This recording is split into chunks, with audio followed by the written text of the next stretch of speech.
Do you know what an ITN is and who needs it?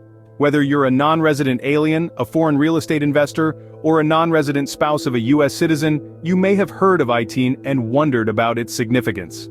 ITIN, or Individual Taxpayer Identification Number, is a tax processing number issued by the Internal Revenue Service. It's a 9-digit number that always starts with the number 9 and is formatted like an SSN. But who needs it and how does one apply? Let's unravel this together.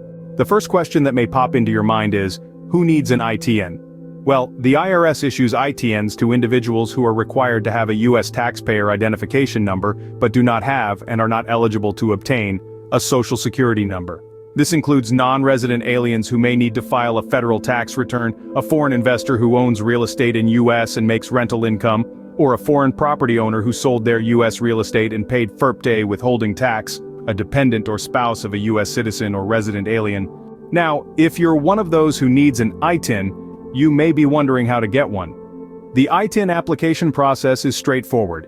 You need to fill out IRS Form W-7, IRS Application for Individual Taxpayer Identification Number. The form is available on the IRS website and can be completed either in English or Spanish. Along with the completed form, you also need to submit proof of identity and foreign status documents. The IRS provides a list of 13 acceptable documents which include a passport, national identification card, or foreign driver's license, among others.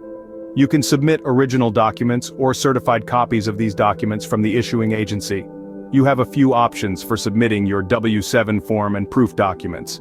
You can mail original documents directly to the IRS, present them at IRS walk-in offices, or process your application through an acceptance agent authorized by the IRS. After successfully submitting your application, you might be curious to know how long it takes to receive your ITIN.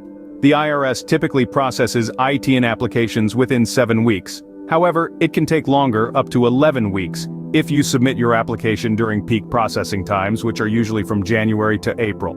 We have seen slower turnaround in the last couple of years due to IRS backlogs. Typically, it takes on average 3 months. For FERPTE withholding refund, it can take up to a year. In summary, an ITIN is a tax processing number issued by the IRS for individuals who do not have and are not eligible to obtain an SSN. To apply for an ITIN, fill out IRS Form W-7 and submit proof of identity and foreign status documents. You can submit these via mail, in person at an IRS office, or through an authorized acceptance agent. After submission, expect to receive your ITIN within 3 to 6 months.